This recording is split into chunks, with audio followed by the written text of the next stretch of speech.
నిజాం రాజకీయ చరిత్ర. అయితే నిజాం పరిపాలించడానికి ముందు 1687 నుండి 1724 మధ్య కాలంలో తెలంగాణ అనేది తెలంగాణ మొఘల్సుల ప్రత్యక్ష పాలనలో ఉండేది. మొఘల్స్ ప్రత్యక్ష పరిపాలనలో ఉండేది.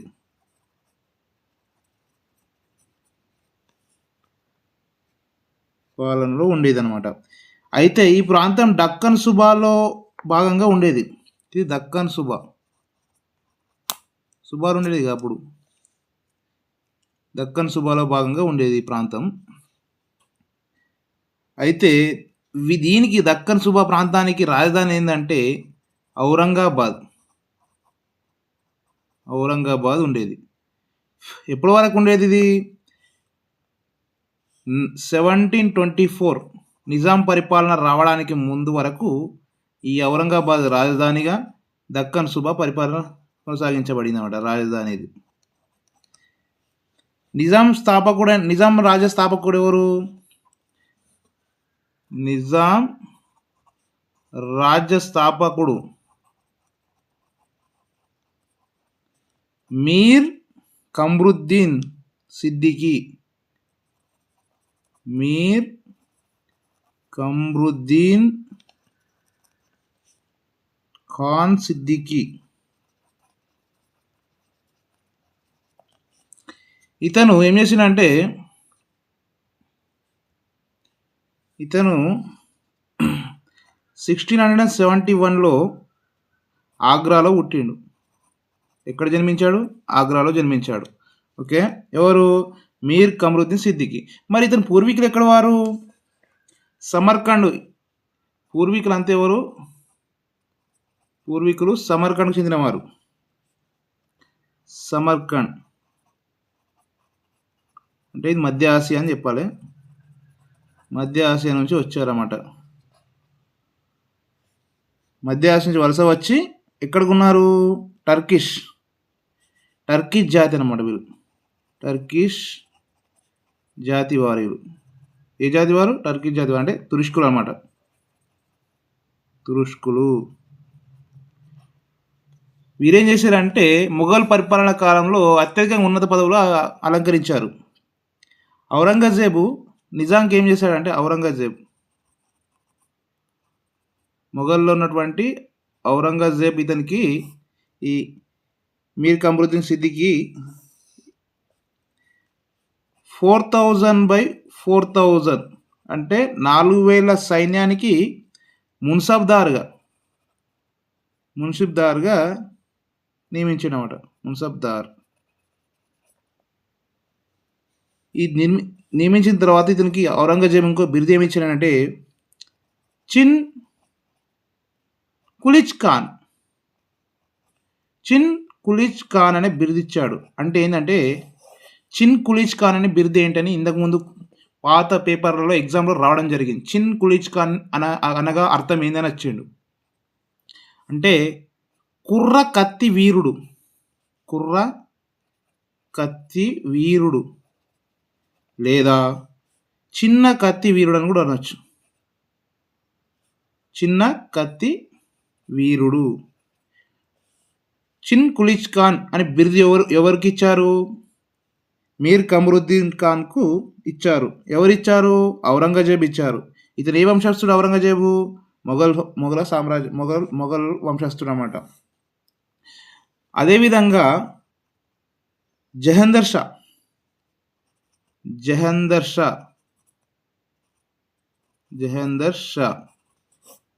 షా ఏం చేస్తారంటే ఇతనికి ఈ మీర్ కమరుద్దీన్కే మరొక బిరుదు ఏమి ఇచ్చాడంటే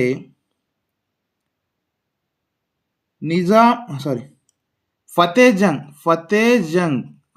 జంగ్ అనే బిరుదు ఇవ్వడం జరిగింది. ఫతే జంగ్ అని జహందర్ షా నిజాముల్ ముల్క్కి బిరుదు ఇవ్వడం జరిగింది. ఓకే. ఫతే జంగ్ ఎవరిచ్చారు బిరుదు?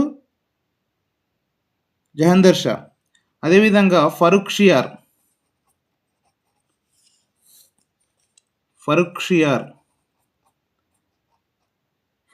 ఏం చేశారంటే 7,000/7,000 అంటే సైన్యానికి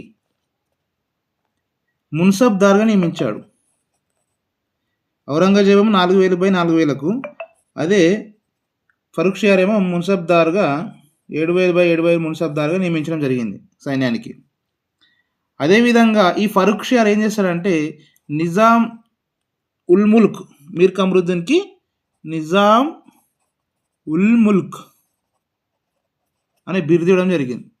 ఈ ఫరూక్షియార్ నిజాం ఉల్ ముల్క్ అనే బిరుదు ఇవ్వడం జరిగింది. ఈ నిజాం ఉల్ ముల్క్ బిరుదు ద్వారానే ఈ నిజాం ఉల్ ముల్క్ బిరుదు ఇచ్చిన తర్వాత 1713 నుండి 1715 మధ్య దక్కన్కు సుబేదారుగా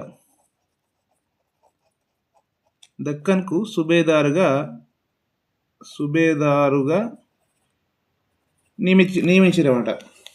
ఎవరిని నియమించారు? మీర్ కమరుద్దీన్ ఖాన్ను. ఈ నిజాం ఉల్ ముల్క్ బిరుదు ఎవరిచ్చారు? ఫరూక్షియార్.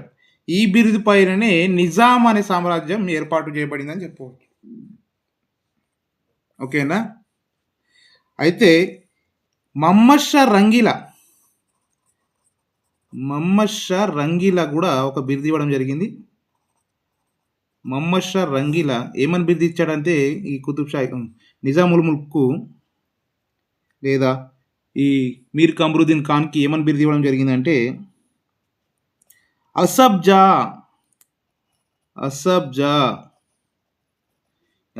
బిరుదు పేరు మీదనే అసబ్జాయిల వంశం ఏర్పడిందని చెప్పవచ్చు. అయితే 1720 నుండి 22 మధ్య కాలం దక్కన్ సుబేదార్గా వేసిండు. ఇతను సుబేదార్గా ఈ నిజాం ఉల్ ముల్క్ పనిచేయడం జరిగింది. మరి 22 నుంచి 24 మధ్యలో ఏం చేశాడంటే 1722 నుండి 24 మధ్యలో వజీర్ అంటే సుల్తాన్గా పనిచేశాడనమాట. ఈ 1724లో ఒక యుద్ధం జరిగింది. దాన్నే షక్కర్ ఖేడా యుద్ధం.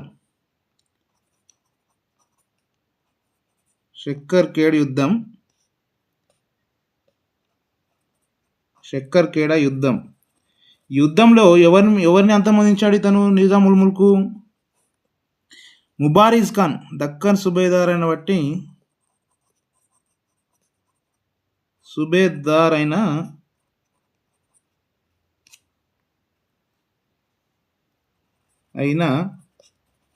ముబారిజ్ ఖాన్ను ఓడించడం జరిగింది. ఈ ముబారిజ్ ఖాన్ను ఓడించి నిజాం రాజ్యాన్ని స్థాపించాడనమాట. చక్కర్ ఖేడా యుద్ధం తర్వాతనే నిజాం రాజ్యం ఏర్పాటు చేయబడిందని చెప్పవచ్చు. ఏ యుద్ధం? చక్కర్ ఖేడా యుద్ధం. ఇది ఎప్పుడు జరిగింది? 1724లో జరిగింది. ఈ యుద్ధం తర్వాతనే ముబారిజ్ ఖాన్ అంతమొందించి నిజాం రాజ్య స్థాపన జరిగింది.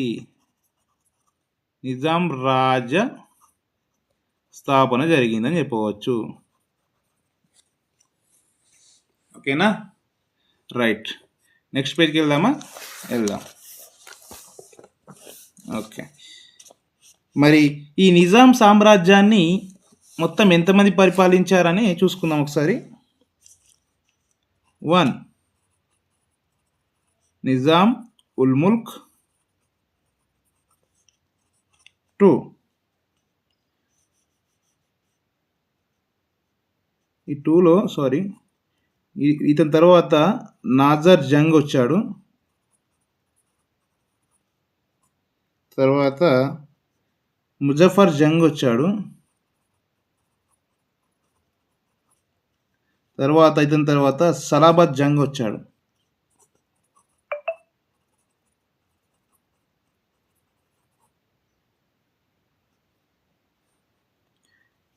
అయితే రెండోవాడు.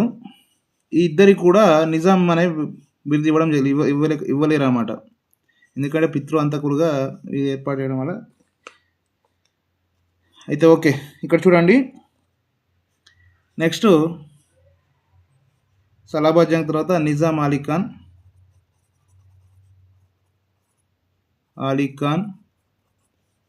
అతని తర్వాత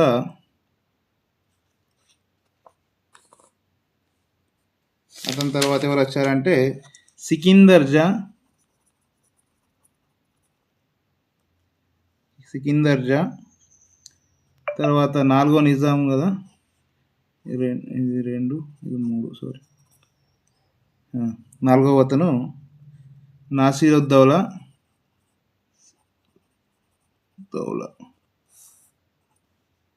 5వ వ్యక్తి వచ్చేసి అఫ్జలుద్దౌలా.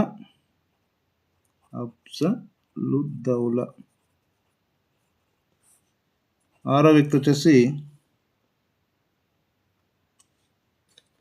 అఫ్జలుద్దౌలా తర్వాత మీర్ మెహబూబ్ అలీ ఖాన్.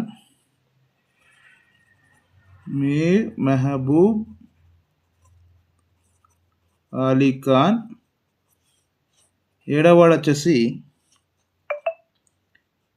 మీర్ ఉస్మాన్ అలీ ఖాన్. ఓకే, వీళ్ళ ఇయర్స్ చూద్దాం మనం ఇప్పుడు.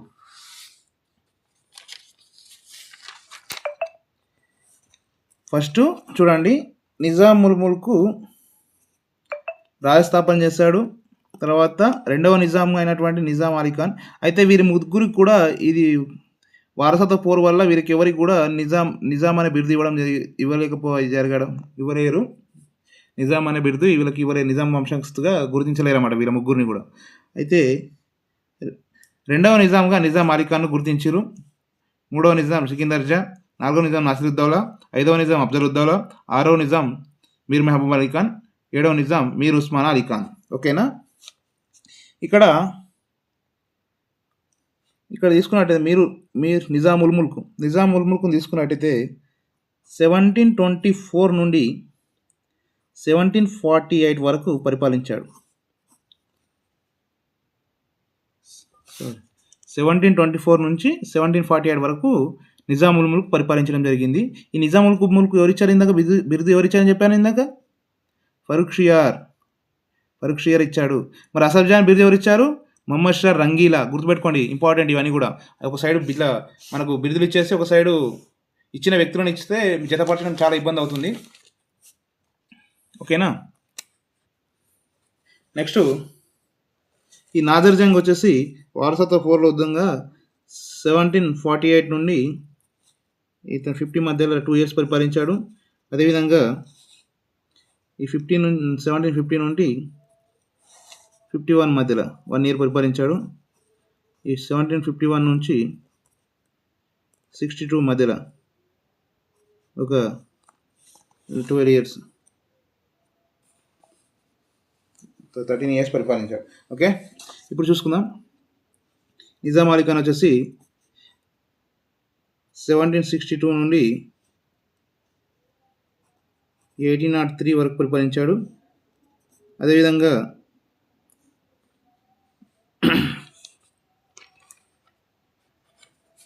సికిందర్ జా వచ్చేసి 1803 నుండి 1829 వరకు పరిపాలించాడు. ఇతను 1829 నుండి ఎప్పటి వరకు పరిపాలించాడు? 1857 వరకు. ఇక్కడ అడగొచ్చు చూడు, తిరుగుబాటు ఎప్పుడు జరిగింది? 1857 అంటే నాసిరుద్దౌలా ఉన్నాడు. ఆ 1857 తర్వాత ఈ 1857లో తిరుగుబాటు కాలంలో ఎవరు ఉన్నారంటే అఫ్జలుద్దౌలా ఉన్నాడు అన్నమాట. ఈ 1857 నుంచి 1869 వరకు పరిపాలించాడు. 5వ నిజాం వచ్చేసి 6వ నిజాం 5వ నిజాం అఫ్జలుద్దౌలా తిరుగుబాటు కాలంలో. 6వ నిజాం వచ్చేసి 1869 నుండి 1911 వరకు పరిపాలించాడు. ఇతను 1911 నుండి 1948 వరకు పరిపాలించడం జరిగింది. ఓకే, ఇప్పుడు ఒక్కొక్కరి గురించి మనం క్లియర్గా తెలుసుకుందాం. First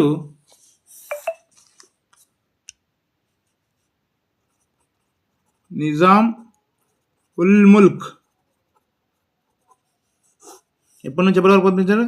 1724 to 1748. ఇతను మొదటి నిజాం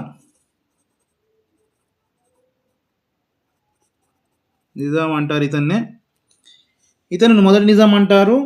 ఇతను ఎప్పుడు జన్మించిండు అంటే పట్టాభిషేకం ఎప్పుడైండు? 31st July 1724న పట్టాభిషేకుడు రాజు అన్నమాట.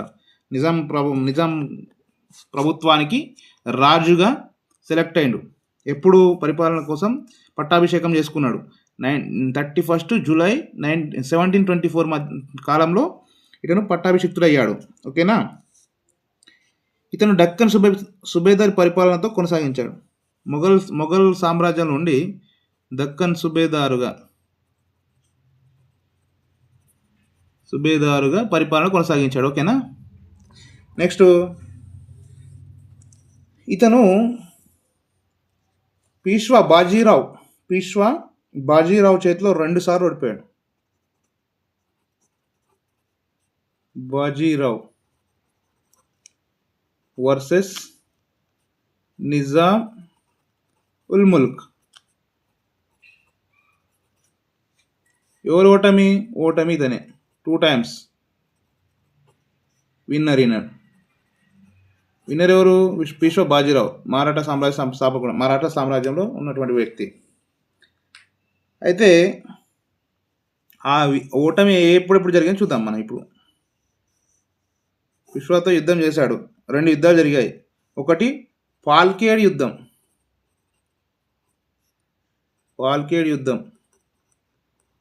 ఎప్పుడు జరిగింది? ఇది 1728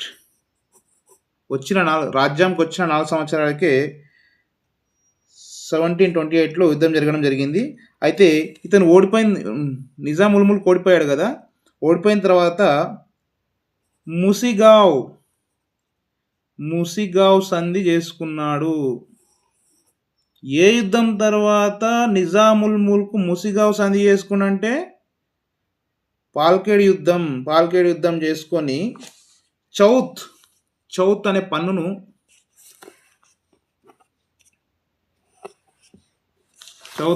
చెల్లించడానికి ఒప్పుకున్నాడు అన్నమాట. ఏ యుద్ధం తర్వాత? పాల్కేడ్ యుద్ధం తర్వాత ముసిగావ్ సంధి చేసుకొని చౌత్ అంటే 1/4 వంతు పన్ను చెల్లించడానికి ఒప్పుకున్నాడు. ఈ బాజీరావుకు నిజాం ఉల్ ముల్క్ చౌత్ కట్టడానికి ఒప్పుకున్నాడు అన్నమాట. అయితే ఇంకో రెండవ యుద్ధం ఎప్పుడు అంటే 1738లో జరిగింది. ఇది ఎక్కడి యుద్ధం? భోపాల్ యుద్ధం. ఇది ఈ బాజీరావు పీష్వాకు మళ్ళీ నిజాం ఉల్ ముల్క్ జరిగింది భోపాల్ యుద్ధం. ఈ యుద్ధంలో కూడా ఓడిపోయి ఏం చేసిండు? దురై సరై సంధి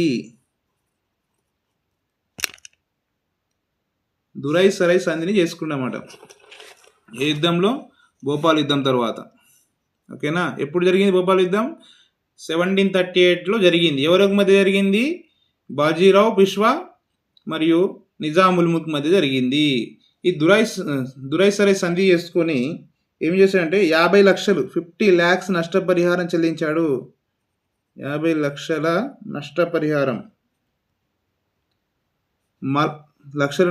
50 లక్షల పరిహారం చెల్లించాడు. ప్లస్ మాల్వా ప్రాంతాన్ని కూడా మరాఠాలకు అప్పచెప్పాడు. మాల్వా ప్రాంతాన్ని ఎవరికి ఇచ్చేశాడు? ఈ బాజీరావుకి ఇచ్చేశాడు. మాల్వా ప్రాంతాన్ని కోల్పోయాడు, 50 లక్షల డబ్బులను కోల్పోయాడు అప్పట్లో. ఏ టైంలో? 1738లో. ఓకేనా. అయితే ఇతనికి కవితలు రాయడం అంటే మహా ఇష్టం. ఎవరికి? నిజాం ఉల్ ముల్క్.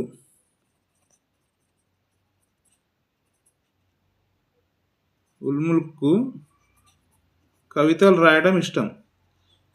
ఏ పేరుతో రాసేవాడు? షాకీర్. ఇంపార్టెంట్, రాసుకోండి. షాకీర్ అనే కలం పేరుతో. షాకీర్ కలం పేరుతో ఎవరు రాసేవారు? నిజాం ఉల్ ముల్క్ కవితలు రాసేవారు. నెక్స్ట్ పేజ్ చూస్తాం.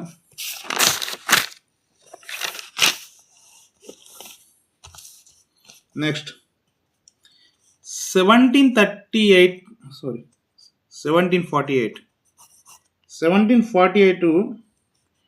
ఢిల్లీకి వెళ్తూ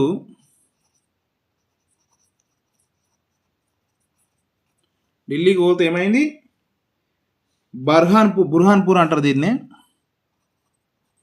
బుర్హాన్పూర్ వద్ద మరణించాడు. మరణం ఎప్పుడు 1748లో. ఎవరు మరణించారు? నిజాముల్ ముల్క్ మరణించారు. ఔరంగాబాద్లోని కులాదాబాద్లో బుర్హాన్పూర్ ఇతని సమాధి ఎక్కడుంది? బుర్హాన్పూర్ వద్ద మరణిస్తే ఔరంగాబాద్ జిల్లాలోని కులాదాబాద్లో ఉన్న బుర్హానుద్దీన్ చిస్తీ దర్గా బుర్హానుద్దీన్ చిస్తీ దర్గా దగ్గర. ఇది ఎక్కడ ఉంది? ఔరంగాబాద్ జిల్లా, మహారాష్ట్ర జిల్లాలో సమాధి. ఎవరు సమాధి? నిజాముల్ ముల్క్ సమాధి. ఓకే. నెక్స్ట్ ఇతని తర్వాత వచ్చినటువంటి అతని కొడుకు అయినటువంటి, ఎవరి కొడుకు? నిజాముల్ ముల్క్ కొడుకు,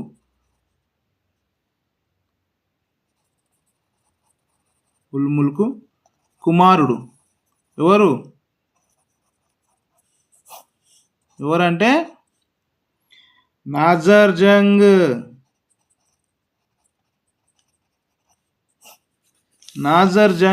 వీళ్ళు ఏం చేశారంటే సీటు కోసం నా రాజ్యం అన్నదమ్ముల మధ్య పోరు స్టార్ట్ అయింది.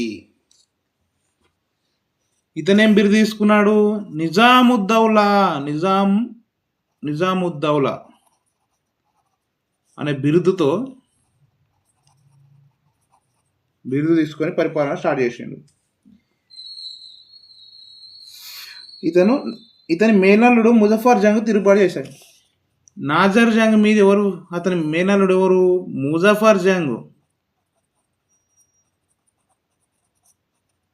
ముజఫర్ జంగ్ తిరుగుబాటు చేసిండు.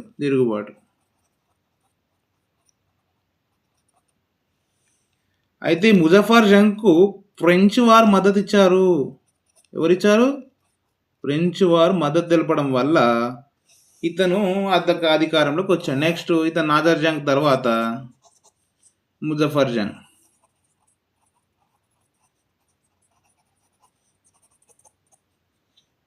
జంగ్ కడప జిల్లా లక్కిరెడ్డిపల్లి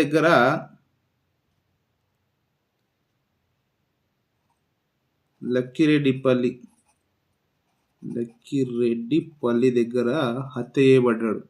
ముజఫర్ జంగ్ని హత్య చేయించింది ఎవరంటే కర్నూలు నవాబ్ అయిన ఇమ్మద్ బహదూర్ ఖాన్, కడప నవాబ్ అయిన అబ్దుల్ నబీ ఖాన్ ముజఫర్ జంగ్ను హత్య చేశారన్నమాట. ఎవరిద్దరు కలిసి? కర్నూలు నవాబు,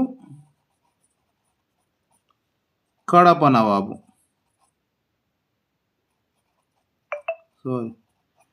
నవాబు ఇద్దరు కలిసి హత్య చేయించారు. కర్నూలు నవాబు పేరు ఏం పేరు? హిమ్మత్ బహదూర్ ఖాన్.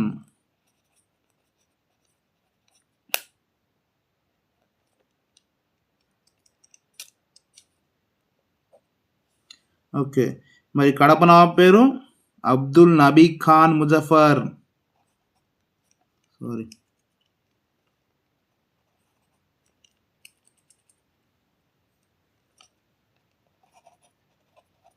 అబ్దుల్ నబీ ఖాన్ ముజఫర్.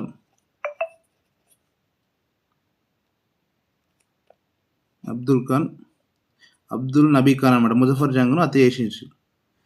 అతని తర్వాత వచ్చినటువంటి వ్యక్తి ఎవరంటే సలాబత్ జంగ్.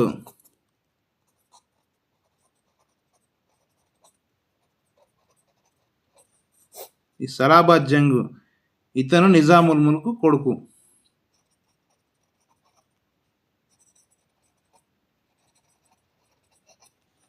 కుమారుడు. ఎవరు కుమారుడు? నిజాముల్ ముల్క్ కుమారుడు. ఓకేనా? అయితే ఇతను ఎవరు మద్దతు వచ్చాడు? ఫ్రెంచ్ వారి మద్దతు వచ్చిందన్నమాట.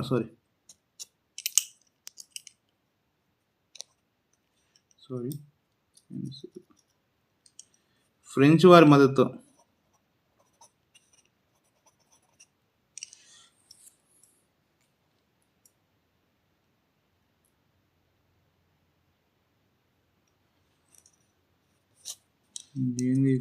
రావట్లేదు.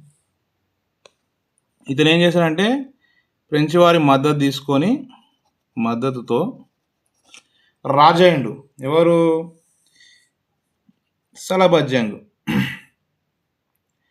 ఇతనికి రక్షణగా ఏం చేసిందంటే ఫ్రెంచ్ వారు ఏం చేశారంటే జనరల్ బుస్సీ రక్షణగా ఫ్రెంచ్ సైన్యాన్ని తీసుకొచ్చి హైదరాబాద్లో పెంచాడు. ఫ్రెంచ్ సైన్యాన్ని కొంతమందిని సలాబత్ జంగ్కు రక్షణగా ఉంచిందన్నమాట. ఈ ఫ్రెంచ్ సైన్యాన్ని ఇచ్చినందుకు గాను ఈ సలాబత్ జంగ్ నుంచి ఏం చేశాడంటే ఉత్తర సర్కారును సైన్యం కోసం తీసుకోవడం జరిగింది. సైన్యం పోషణ కోసం ఉత్తర సర్కారుని తీసేసుకున్నాడు. ఉత్తర సర్కార్ అంటే ఏంటిది? ఉత్తర సర్కారులో ఉన్నటువంటి 5 జిల్లాలు ఉంటాయి చూడండి. శ్రీకాకుళం ఒకటి, రెండోది వచ్చేసి రాజమండ్రి, మూడు వచ్చేసి ఏలూరు, 4 వచ్చేసి ముస్తఫా నగర్. ఈ ముస్తఫా నగర్ని ఏమంటారంటే కృష్ణా జిల్లా అంటారు. ఇంకోటి 5వది వచ్చేసి ముర్తుజా నగర్.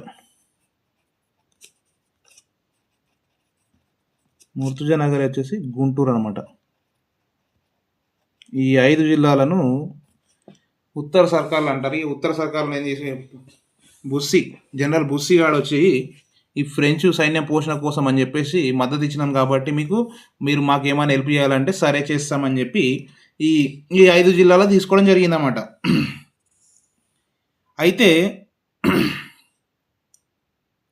1757లో జరిగింది ఒక యుద్ధం. 1757లో ఒక యుద్ధం జరిగింది. ఆ యుద్ధం ఏంటంటే బొబ్బిలి యుద్ధం అంటారు దీన్ని. బొబ్బిలి యుద్ధం. ఈ బొబ్బిలి యుద్ధం పైన ఏమిటంటే బొబ్బిలి యుద్ధంలో జమీందార్ అంటే రంగారావు ఏం చేసినంటే నిజాంకు వ్యతిరేకంగా ఈ సలాబత్ జంగ్కు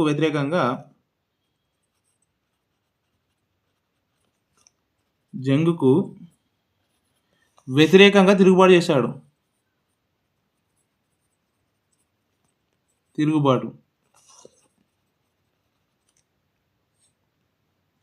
ఎవరు చేశాడు?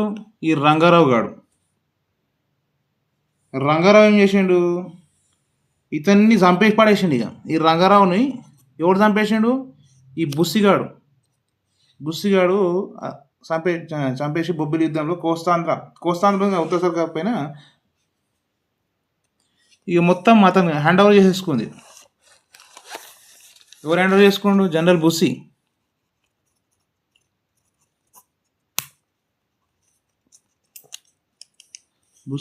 బుస్సిగాడు ఏం చేసినంటే ఇతను హ్యాండ్ ఓవర్ చేసుకున్నమాట. ఇంకా జనరల్ బుస్సిగాడు ఎవరు చంపేసి ఆ రంగారావును తిరుగు లేకుండా అయిందన్నమాట. కోస్తాంధ్ర ఉత్తర సర్కార్ మొత్తం కూడా ఫ్రెంచ్ ప్రాబల్యం అలుముకుందని చెప్పవచ్చు, నిలుపుకొల్పింది. అయితే 1758 ఈ సంవత్సరం 1758లో బ్రిటిష్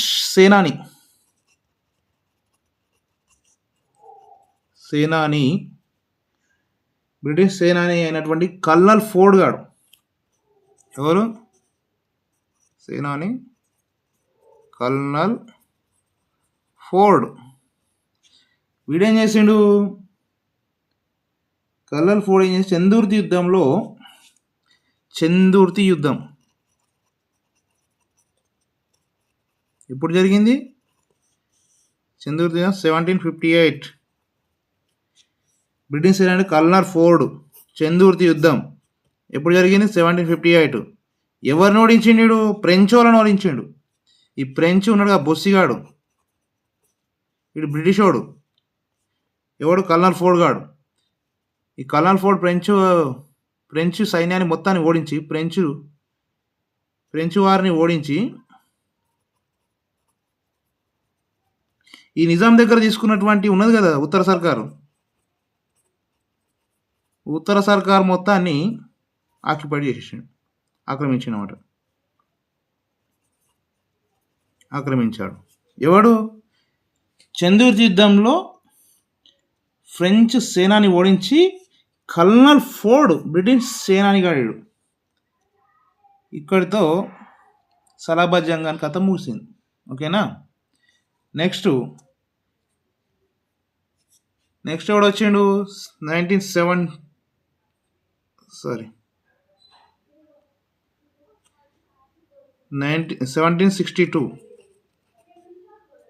1762 కాలంలో నిజాం అలీ ఖాన్ వచ్చాడు.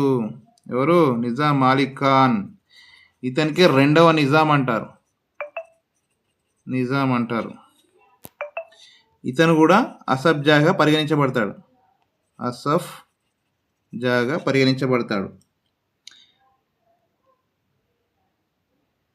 అయితే 1763లో ఇది ఏం చేసిండంటే ఒకటి చేసిండు. 1763 ఔరంగాబాద్లో ఉన్నటువంటి రాజధాని ఔరంగాబాద్ ఉండే దాన్ని ఎక్కడ తీసుకొచ్చిండు? ఔరంగాబాద్ నుంచి హైదరాబాద్కు మార్చిండు. గుర్తుపెట్టుకోండి, ఔరంగాబాద్ నుంచి హైదరాబాద్కి రాజధానిని మార్చిన నిజాం రాజు ఎవరంటే నిజాం అలీ ఖాన్. ఎన్నవ నిజాము? రెండవ నిజాము. గుర్తుపెట్టుకోండి. ఎప్పుడు పరిపాలన స్టార్ట్ చేసిండు? ఇతని పరిపాలన ఎప్పుడు? 1762 నుండి 1803, అంటే దగ్గర మినిమం 40 సంవత్సరాలు పరిపాలించాడు. 41 సంవత్సరాలు పరిపాలించాడు. అర్థమవుతుందా? ఎప్పుడు రాజధాని చేంజ్ చేసిండు? 1763లో రాజధాని వచ్చిన ఒక సంవత్సరానికి రాజధాని ఔరంగాబాద్ నుంచి మన హైదరాబాద్కి చేంజ్ చేయడం జరిగింది. అయితే నిజాం సైన్యంలో మన్సియర్ రేమండ్స్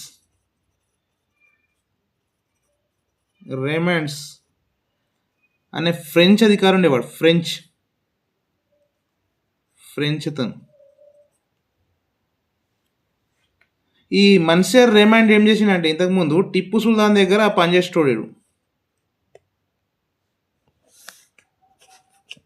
ఈ మన్సియర్ రేమండ్ టిప్పు సుల్తాన్ దగ్గర పనిచేశాడు. ఎవరి దగ్గర పనిచేశాడు? మన్సియర్ రేమండ్ టిప్పు సుల్తాన్ దగ్గర. ఈ మన్సియర్ రేమండ్ గాడు ఏం చేశాడు? రేమండ్స్ కంపెనీ రేమండ్ గాడు ఒక కంపెనీ తీసుకొచ్చాడు. ఏంటంటే ఎప్పుడు తీసుకొచ్చిండు? 1795లో గన్ ఫౌండరీ, అంటే గన్నులు తయారయ్యేది ఫ్యాక్టరీని చూడు, గన్ ఫౌండరీ సికింద్రాబాద్, అదే గన్ ఫౌండరీని తీసుకొచ్చాడు. ఎప్పుడు తీసుకొచ్చాడు? 1795లో గన్ ఫౌండరీ కంపెనీని స్థాపించాడు అన్నమాట. అయితే ఈ మన్సియర్ రేమండ్స్ గానికి హైదరాబాద్లో ఏమంటారు? హైదరాబాద్లో ఉన్నటువంటి హైదరాబాద్ ప్రేమికులు అంతా ఈయనకి ఏమంటారు అంటే ముసీరామ్ అంటారు. ఎవరిని? మన్సియర్ రేమండ్స్ని ముసీరామ్. అతని సమాధిని ఏమంటారు? ముసీరామ్ బాగ్.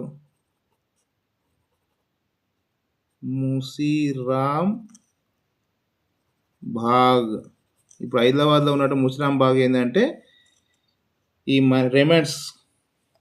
మన్సియర్ రేమండ్ ఫ్రెంచ్ సైన్యాధిపతి పేరు మీదన వచ్చిన సమాధికి ముసీరామ్ బాగ్. ఓకేనా. చందూర్ యుద్ధం తర్వాత ఆంగ్లేయులు స్వాధీనం చేసుకున్నాం. ఈ చందూర్ యుద్ధంలో ఆంగ్లేయులు స్వాధీనం చేసుకోరు కదా ఫ్రెంచ్ వారి నుంచి. అయితే ముర్తుజా నగర్ను సోదరుడు అయినట్టు సలాబాద్ జంగ్ జీవితకాలంలో హక్కులతో రాసిచ్చాడు. సలాబాద్ జంగ్ రాసిచ్చాడు. అయితే సలాబాద్ రంగు రాసిచ్చిన తర్వాత 1766లో ఆంగ్లేయులకు ఎవరెవరికి మధ్య? ఆంగ్లేయులకు వర్సెస్ నిజాంకు మధ్య ఒక ఒప్పందం కుదిరింది. ఒప్పందం ఈ ఒప్పందం ఎవడు చేయించిండు? ఒప్పందం ఎవరు చేయించారంటే కాండ్రేగుల జోగి పంతులు అంటారు. కాండ్రేగుల జోగి పంతులు.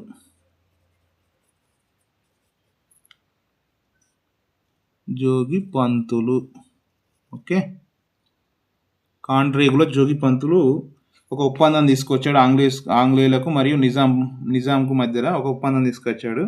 ఈ ఒప్పందం ప్రకారం ఏంటంటే ఆంగ్లేయులు నిజాంకు 9 లక్షల రూపాయలు చెల్లించి వీళ్ళేం చేయాలి? 9 lakhs ఇవ్వాలి. 9 lakhs వీరు ఇవ్వాలి. దానికి బదులుగా వీళ్ళేమి ఇవ్వాలి? నిజాం వాళ్ళు ఏమి ఇవ్వాలంటే నిజాం వాళ్ళు ఏం చేయాలంటే 4 ఉత్తర సర్కార్లను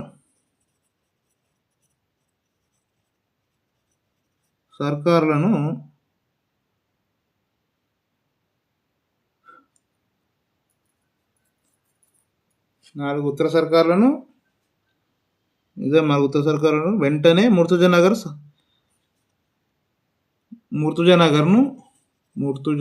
వెంటనే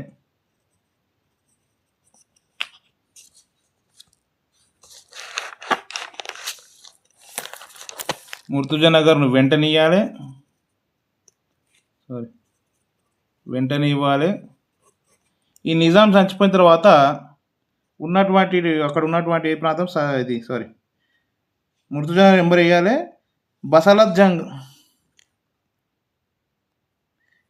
4 సర్కార్లను వెంటనే ఇచ్చేసాలి. ముర్తుజానగర్ మాత్రం ఈ బసలత్ జంగ్ ఉన్నాడు కదా, అద్దని ఉత్తర సర్కార్లు పరిపాలిస్తున్న ముర్తుజానగర్ బసలత్ జంగ్ పరిపాలిస్తున్నమాట. ఈ బసలత్ జంగ్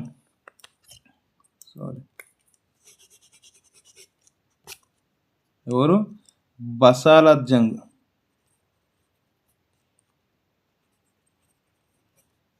బసలత్ జంగ్ మరణం తర్వాత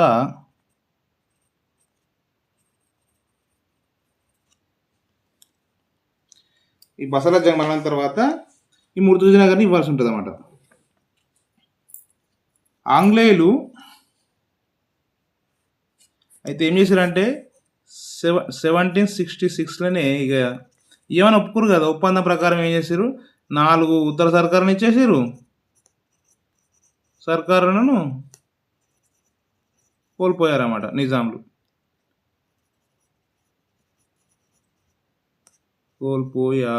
ఓకే, ఈ ఇయర్లో. అదేవిధంగా ముర్తుజానగర్ ఉంది కదా, 1788లో ఈ ముర్తుజానగర్ను స్వాధీనం చేసుకోరు. ఇప్పుడు ఏమైంది? 5 మెయిన్గా ఇన్కమ్ ఉన్నటువంటి సోర్సు నిజాం కోల్పోవడం జరిగిందన్నమాట. ఈ 4 ఉత్తర సర్కారులను కోల్పోయిండు. 1788లో ముర్తుజానగర్ కూడా బ్రిటిష్ వారు స్వాధీనం చేసుకురు. ఇక ఇతనికి ఏం చేయాలో అర్థమవుతలేదు. అయితే బ్రిటిష్ నుంచి సైన్యం కావాలి. కాబట్టి ఈ 1798లోనే దేశంలో తొలిసారిగా ఏం చేసినాడంటే బ్రిటిష్ సైన్యంతో ఒక ఒప్పందం చేసుకున్నాడు. సైన్య సహకార పద్ధతి, సహకార ఒప్పందం. దీన్ని ఏమంటారు అంటే ఇంగ్లీష్లో సబ్సిడరీ అలియన్స్ అంటారన్నమాట. అలియన్సెస్, ఓకేనా. సబ్సిడరీ అలియన్సెస్ చేసినటువంటి మొట్టమొదటి చేసుకున్నటువంటి ఈ దక్షిణ రాజు ఎవరు అంటే మన నిజాం అలీ ఖాన్ అని చెప్పవచ్చు. ఎప్పుడు చేసుకున్నాడు? 1798లో చేసుకున్నాడని చెప్పవచ్చు. ఆంగ్లేయులకు 4 ప్రాంతాలు దత్తత సీడెడ్ జిల్లాలు అంటారు. అయితే ఈ అలయన్స్ ప్రకారం ఏం చేసిందంటే 1800లో 1800 సంవత్సరంలో ఇందులో భాగంగా 4 ప్రాంతాల దత్తత మండలాలు అంటారు. వాటిని బళ్ళారి సీడెడ్ జిల్లాలు అంటారు. జిల్లాలు. 1 బళ్ళారి, 2 అనంతపూర్, 3 కర్నూల్, 4 కడప. ఈ 4 జిల్లాలను కూడా ఆంగ్లేయులకు ఏర్పాటు చేశారన్నమాట. ఆంగ్లేయులకు ఇవ్వడం జరిగింది. అనంతపూర్ కేంద్రంగా ఈ సీడెడ్ జిల్లాలను ఏర్పాటు చేసుకున్నారు. ఎవరు? బ్రిటిష్ వారు. ఓకేనా. అయితే 1927 ఈ సీడెడ్ జిల్లాలకే 1927లో ఈ సీడెడ్ జిల్లాలు కదా, సీడెడ్ జిల్లాలకు పేరేమని పెట్టారంటే జిల్లాలకు గడిచెర్ల హరిసర్వోత్తమరావు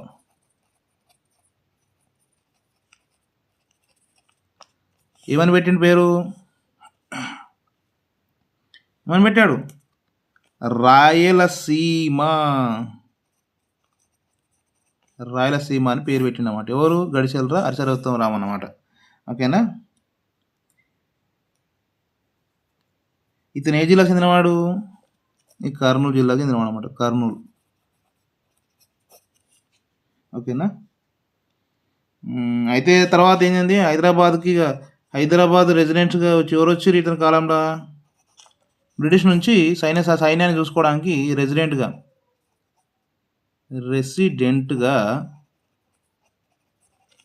జేమ్స్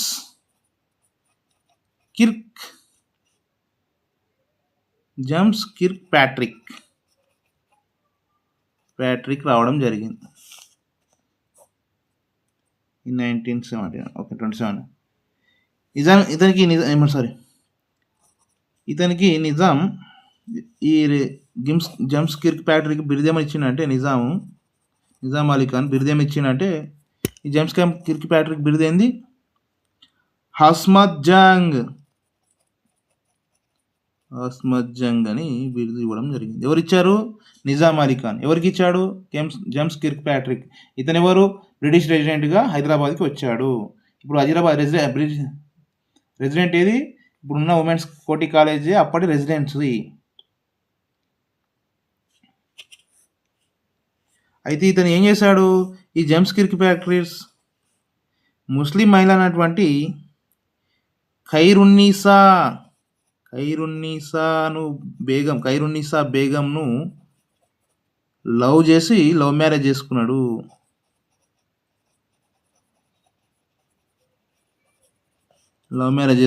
ఎవరు? ఈ జేమ్స్ కిర్క్ ప్యాట్రిక్. ఓకేనా. ఈ ప్యాట్రిక్ ఏం చేసింది? కోటిలో ఇప్పుడు ఉమెన్స్ కాలేజ్ ఉందా, కోటి రెసిడెన్సీ నిర్మించిండు. రెసిడెన్సీ అంటారు దీన్ని.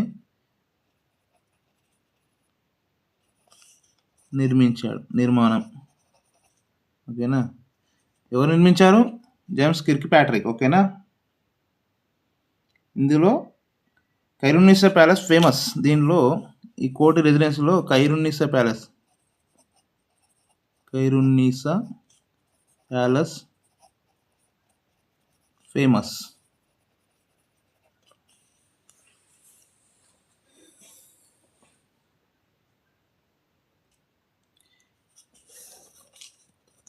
ఈ నిజాం కాలంలోనే, రెండవ నిజాం కాలంలో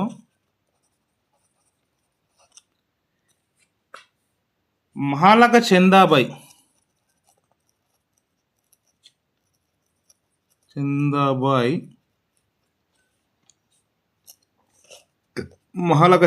అనే నర్తకి. ఈమె ఎవరు? మహాలక చందాబాయ్ డాన్సర్, నర్తకి.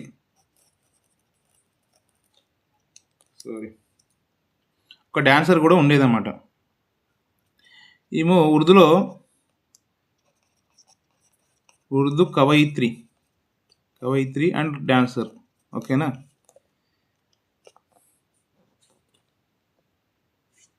రాజగోట్లు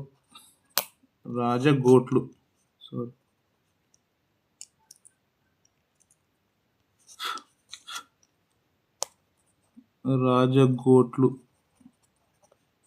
రాజగోట్లను ఎవరు ప్రవేశపెట్టారు? ఈ మహాలక చందాబాయి ప్రవేశపెట్టడం జరిగింది. అదేవిధంగా నిజాం అలీ ఖాన్ చేపట్టిన నిర్మాణాలు ఏమైనా ఉన్నాయని చూద్దాం.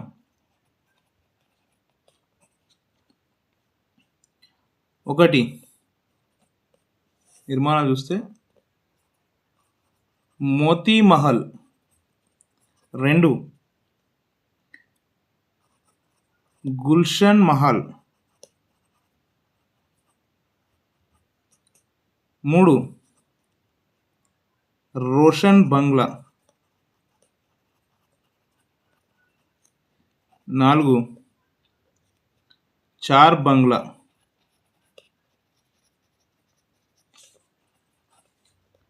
పురాణి హవేలీ.